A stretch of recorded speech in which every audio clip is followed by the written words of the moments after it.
Welcome to Let Me Fix This. Enjoy the video. You start by opening Steam on your desktop and signing in.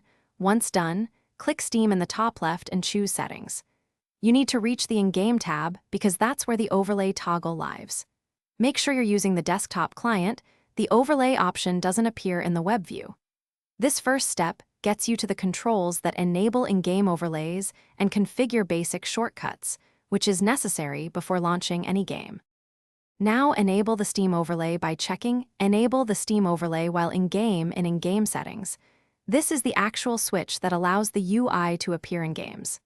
Next, set or confirm the overlay shortcut so you can summon it quickly, and choose notification placement so pop-ups don't block HUD elements.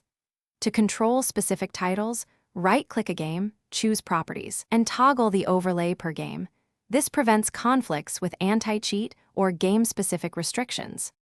Finally, test the overlay by launching a game and pressing your configured hotkey.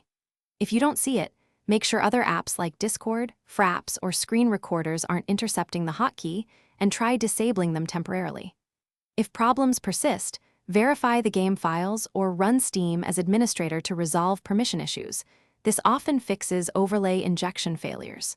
One troubleshooting tip: turn off any third-party overlays first, because two overlays commonly conflict and block Steams from appearing. Thanks for watching. If you found this helpful, don't forget to like and subscribe.